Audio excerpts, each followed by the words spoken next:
दोस्तों, हम सभी एक दूसरों को देखकर यह सोचते हैं कि हमसे सुखी तो वह है, उसके पास तो घर है, परिवार है, वो कितना खुश है, और मेरे पास तो सिर्फ और सिर्फ दुख है। आखिर असल जिंदगी में सुखी कौन है? आइए इसे एक छोटी सी कहानी के माध्यम से समझते हैं। बहुत समय पहले की बात है। एक बार एक भिखारी गांव में भीख मांगने के लिए जाता है। भिखारी भीख मांगते मांगते एक किसान के दरवाजे पर पहुंचता है। वह भिखारी किसान के घर का दरवाजा खटखटाता है, लेकिन अंदर से कोई आवाज नहीं आती। दरवाजा खुला होने के कारण वह अंदर की ओर झांकता है, यह देखने के लिए कि कोई घर पर है या नहीं। वह देखता है कि किसान और उसका पूरा परिवार एक साथ बैठकर बात कर रहे हैं। बच्चे किसान के साथ लिपटे हुए हैं, खेल रहे हैं। भिखारी को लगा कि शायद किसी ने मेरी बात पर ध्यान नहीं दिया, इसलिए उसने फिर से आवाज लगाई। जब उसने दूसरी बार आवाज लगाई तो किसान की पत्नी ने सुना और उसके बाद कुछ अनाज लेकर घर से बाहर आई और उसे भीख दे दी। उसके बाद वह भिखारी वहां से चला गया और कुछ आगे चलकर वह यह सोचने लगा कि कितना खुशहाल परिवार है, कितने सुखी हैं ये लोग। परिवार में 2 बच्चे हैं और वे बच्चे पिता के साथ खेल रहे हैं। सब कुछ देखकर कितना अच्छा लग रहा था। काश मेरा भी परिवार होता। किसान का परिवार कितना खुश है, और एक मुझे देखो, दिन भर भीख मांगना पड़ता है, फिर घर आकर खुद से खाना बनाना पड़ता है और मुझे कितनी परेशानी होती है। इसके बाद वह भिखारी अपने रास्ते निकल गया और किसान के परिवार ने खाना खाया। और खाना खाने के बाद किसान अपनी पत्नी को कहने लगा कि घर खर्च के लिए पैसे नहीं हैं, बड़ी परेशानी है। साहूकार से 1000 उधार लेना पड़ेगा, पता नहीं वह देगा या नहीं।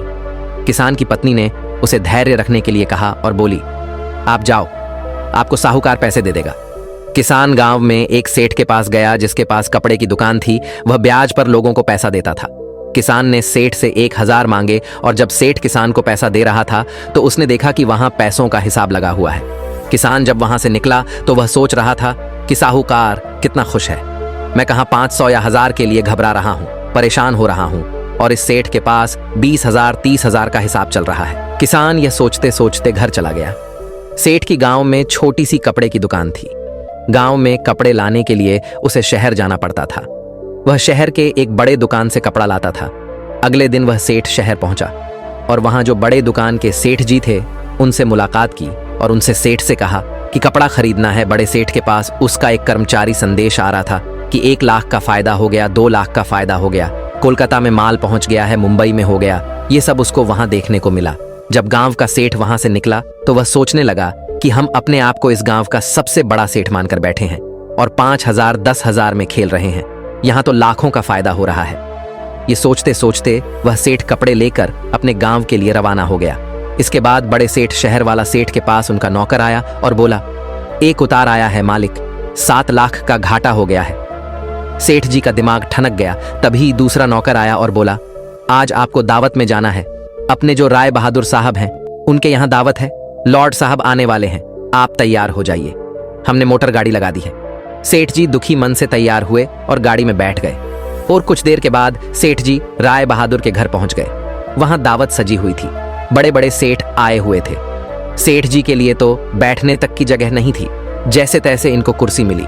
उसके बाद सेठ जी देखने लगे कि कमिश्नर आ रहा है, कलेक्टर आ रहा है, बड़े बड़े अधिकारी साहब आकर मिल रहे हैं। ये सब नजारा देखकर सेठ जी सोचने लगे कि कहाँ मैं अपने आप को सेठ मान कर बैठा हूँ और कितना खुश हो रहा हूँ। सबसे ज्यादा तो सुखी ये हैं, इनके पास बड़े बड़े अधिकारी आते हैं, चाय पीते हैं, हाथ मिलाते हैं, जलवा तो इनका है। इसके बाद सेठ जी राय बहादुर से मिले और उन्हें तोहफा दिया, खाना खाया और अपने घर के लिए रवाना हो गए। राय बहादुर साहब के यहाँ दावत खत्म हो चुकी थी और इनका सर दर्द होने लगा, क्योंकि इन्हें दिन भर से चिंता थी कि दावत कैसी होगी। जाकर कमरे में लेट गए। नौकर आकर इनकी सेवा करने लगे। जब सर दर्द बढ़ गया तो डॉक्टर बुलाया गया। तभी राय बहादुर साहब के पास एक संदेश आया जिससे मालूम चला कि व्यापार में घाटा हो गया है। अब उनका सर दर्द और भी बढ़ गया। राय बहादुर ने अपने नौकरों से कहा, क्या जिंदगी है, बड़े बड़े अधिकारी को चाय पिलानी पड़ती है, पार्टी रखनी पड़ती है, वह सब करते हैं, इसीलिए हमें भी दावत रखनी पड़ती है, वरना कौन इतना सर दर्द मोल ले। तभी उन्होंने देखा कि खिड़की से एक भिखारी जा रहा था जो अपने हाथ में डंडा लेकर गाना गा रहा था। राय बहादुर साहब ने नौकरों से कहा, देखो जिंदगी में खुश तो ये है, सुखी तो ये है, इसको कोई चिंता नहीं है, ना घाटे की ना फायदे की।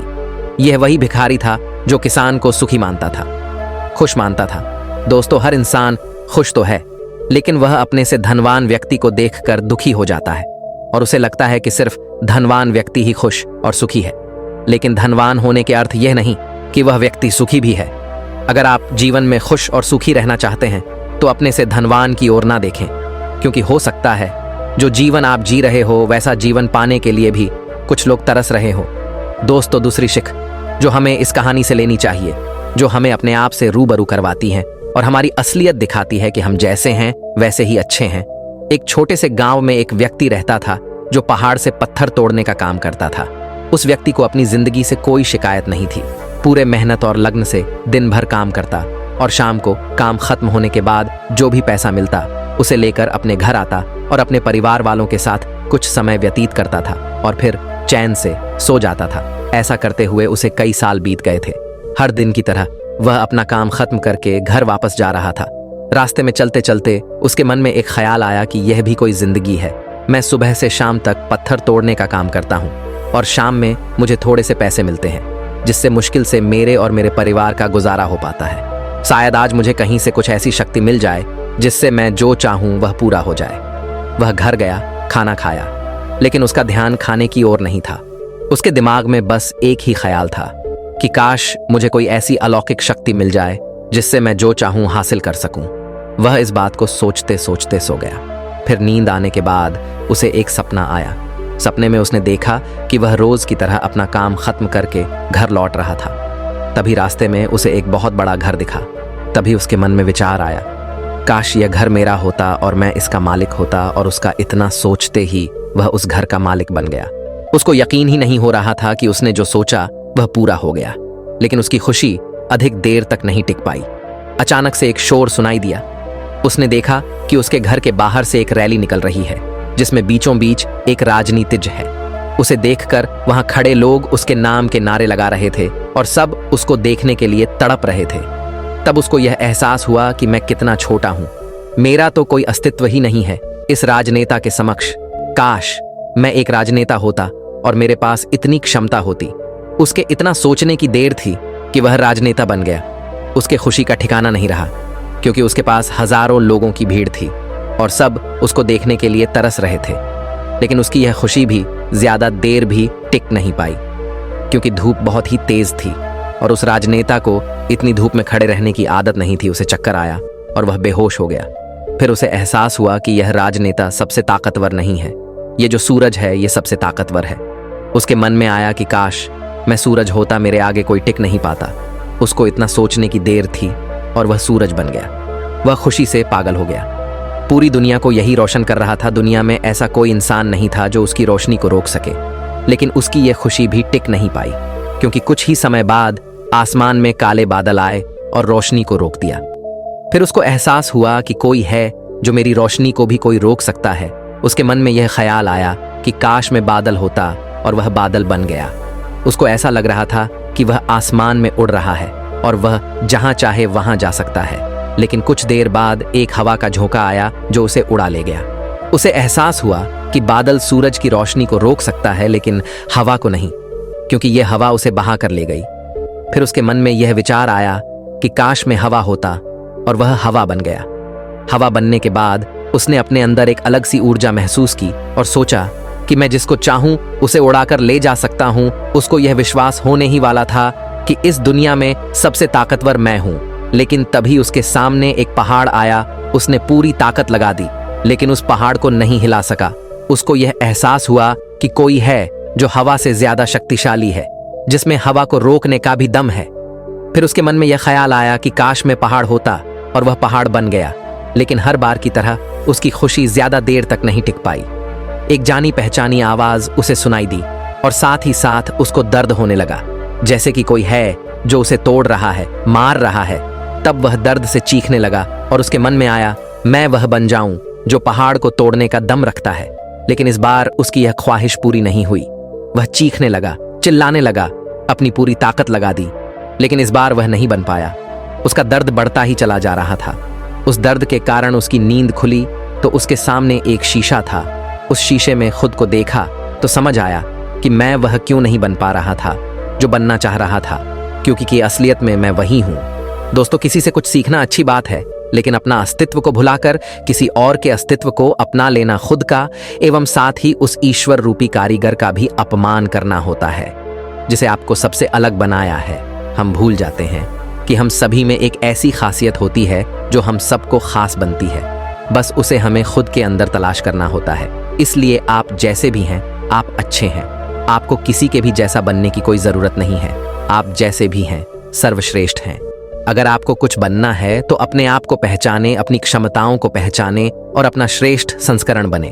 और तिच्छारी सिख जो हमें इस कहानी से सीखनी चाहिए, एक गांव में एक राजा था जिसने अपने जीवन काल में कई लड़ाइयां जीती और काफी हद तक अपने साम्राज्य का विस्तार किया था, क्योंकि समय के साथ राजा की सूझबूझ और साहस के कारण साम्राज्य बढ़ता गया। राजा या तो अपने शत्रुओं को परास्त करके वहां अपने साम्राज्य का झंडा गाड़ देता था या फिर शत्रु स्वयं उसके सामने आत्मसमर्पण कर देता था। साम्राज्य के अंदर भी सुख और शांति का माहौल था। लोग बिना किसी डर के खुशी से रहते थे। इसी तरह उनका जीवन अब 56 वर्ष का हो गया था। राजा बहुत खुशी और धूमधाम के साथ रहता था, लेकिन अब वह वयस्क हो चुका था। उसका एक ही बेटा था जिसकी उम्र सिर्फ 16 साल की थी। राजा जानते थे कि इतने बड़े साम्राज्य पर शासन करने के लिए उम्र से ज्यादा समझदारी और कुछ महत्वपूर्ण बातें मायने रखती हैं। जो इन बातों को अपना लेता है वह इतने बड़े साम्राज्य पर आसानी से शासन कर सकता है। तभी एक दिन राजा ने अपने बेटे को अपने कक्ष में बुलाया और कहा कि सुनो बेटा, ऐसा नहीं होता। इससे कोई फर्क नहीं पड़ता कि आप 16 साल के हैं या 56 साल के। दुनिया आपकी हैसियत के मुताबिक आपकी इज्जत करेगी। हर कोई चाहता है कि लोग उसकी इज्जत करें, उसे मजबूत समझे, लेकिन यह इतना आसान नहीं है। अगर आप चाहते हैं कि लोग आपका सम्मान करें तो सबसे पहले यह याद रखें, कभी भी किसी से आपका खुद का सम्मान करने के लिए ना कहे, किसी से सम्मान की भीख ना मांगे। ये कमजोरी की निशानी है, क्योंकि सम्मान लोगों के लिए एक शक्ति है। आप बने इतना अनमोल और शक्तिशाली ताकि उन्हें आपका सम्मान करना पड़े। क्या आप जानते हैं लोग समुद्र का सम्मान क्यों करते हैं? क्योंकि वह किसी को भी उसका सम्मान करने के लिए नहीं कहता है। समुद्र की शक्ति से प्रभावित लोग उसका सम्मान करते हैं क्योंकि वह शक्तिशाली है। लोगों के मन में समुद्र के प्रति सम्मान के अलावा आपके पास उस तरह की ताकत बनने का कोई और तरीका नहीं है ताकि लोगों को किसी भी स्थिति में आपका सम्मान करना पड़े। इसके लिए आप स्वयं को जीवन के हर पहलू में मजबूत और शक्तिशाली बनाएं। अपना वादा हमेशा पूरा करें, इससे आपको स्वचालित रूप से सम्मान मिलेगा। साथ ही दयालु बने और दूसरों का भी सम्मान करें। ये याद रखें कि हमेशा दूसरों से सीखते रहे, कुछ ना कुछ घटित होता रहता है। आप कभी भी सब कुछ नहीं जान सकते। जीवन की वास्तविक शिक्षा भी वास्तविक जीवन से ही मिलती है। युवावस्था में आप जितनी अधिक चुनौतियों का सामना करेंगे, आप उतने ही अधिक मजबूत बनेंगे। आने वाले समय में आप और अधिक प्रगति करेंगे। ये जीवन का वह समय है जहां आपको लड़कियों के प्यार में नहीं पड़ना है, बल्कि खुद को मजबूत बनाने पर ध्यान केंद्रित करना है। जब आप एक अनमोल और शक्तिशाली व्यक्ति बन जाएंगे, ताकि जब आप बनना चाहें तो यह अपने आप आ जाए। अपने जीवन में बेहतरी लाएं और आगे बढ़ना शुरू करें तो कुछ लोग आपको पीछे खींचने की कोशिश करेंगे। यह लोग आपके मित्र या परिवार में से कोई भी हो सकते हैं, या आपके सपनों का मजाक उड़ाएंगे, या आपको ऐसी आदतें अपनाने के लिए कहेंगे जिससे आपका समय और ऊर्जा बर्बाद होती है, क्योंकि वे आपको आगे बढ़ते नहीं देखना चाहते हैं। वे आपकी प्रगति से ईर्ष्या करेंगे क्योंकि उनकी कमजोरी और आलस्य के कारण वे काम करने में असमर्थ हैं। वह नहीं चाहते कि आप ऐसा कर सकें। साथ ही लोग आपको पीछे खींच लेंगे, क्योंकि कुछ दोस्ती सिर्फ थोड़े समय के मनोरंजन के लिए बनाई जाती है। इसलिए जब आप उन चीजों को करना बंद कर देंगे तो उनका मजा कुछ समय के लिए कम हो सकता है जो वह आपके साथ बिताते थे। इसीलिए वे आपको पीछे खींचने की कोशिश करेंगे और आपको अपने जैसा बना देंगे। यदि आप सोच रहे हैं कि मुझे इतना त्याग क्यों करना चाहिए, जीवन आराम से जीना चाहिए, इसलिए यह याद रखें कि यदि अपने लक्ष्य के लिए अपनी इच्छा नहीं छोड़ेंगे तो आपको अपने लक्ष्य का बलिदान देना होगा।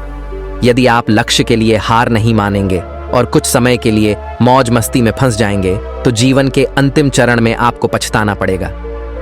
राजा ने अपने बेटे से आगे कहा, जब आप लक्ष्य के लिए काम करना शुरू करेंगे तो आपको ऐसे नए लोग मिलेंगे जो आपको समझेंगे और आपको आगे बढ़ने में मदद करने के लिए तैयार होंगे। इसलिए उन लोगों को प्राथमिकता देना शुरू करें जो आपके मूल्यों और लक्ष्यों के साथ संरेख हो। बस उन लोगों से दूर हो जाएं जो आपको रोक रहे हैं, और उनके साथ रहकर आपका भविष्य अद्भुत हो। बुरे लोग आपके परिवार के सदस्य और दोस्त भी हो सकते हैं, इसलिए उनसे दूर से ही प्यार करें और अपना प्यार रखें।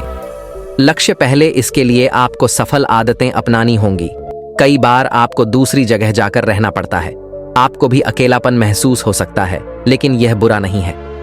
कुछ समय अकेले रहे अच्छा है, क्योंकि इससे यह समझने में मदद मिलती है कि आप वास्तव में कौन हैं और आप जीवन में क्या हासिल करना चाहते हैं। दोस्तों, यह कहानी हमें सिखाती है कि हर इंसान खुश तो है, लेकिन वह अपने से धनवान व्यक्ति को देखकर दुखी हो जाता है और उसे लगता है कि सिर्फ धनवान व्यक्ति ही खुश और सुखी है। लेकिन धनवान होने के अर्थ यह नहीं कि वह व्यक्ति सुखी भी है। अगर आप जीवन में खुश और सुखी रहना चाहते हैं तो अपने से धनवान की ओर ना देखें, क्योंकि हो सकता है जो जीवन आप जी रहे हो वैसा जीवन पाने के लिए भी कुछ लोग तरस रहे हो। तो अब आपको जवाब मिल गया होगा कि जीवन में हर वह इंसान सुखी है जो अपने से ऊंचे धनवान व्यक्ति की ओर नहीं देखता। हमारे अंदर क्या खूबी है, क्या विशेषता है, यह हम कभी समझ ही नहीं पाते हैं। आज जिसको देखो वह किसी और के जैसा बनना चाहता है, वह किसी और की जिंदगी जीना चाहता है। हर किसी की जिंदगी की एक अलग ही खासियत होती है, बस उसको समझने की और अपनी क्षमताओं को पहचानने की जरूरत होती है। जिस दिन आप अपनी क्षमताओं को समझ जाएंगे, उस दिन से आपके अंदर से किसी और के जैसा बनने का या किसी और का जीवन जीने का जो जिद्द है वह हमेशा के लिए खत्म हो जाएगा और आप अपने जीवन को अच्छे से जी पाएंगे। तो दोस्तों, कैसी लगी आपको ये कहानी? आप हमें कमेंट सेक्शन में जरूर बताना और अच्छी लगी हो तो इस चैनल को सब्सक्राइब जरूर कर लेना।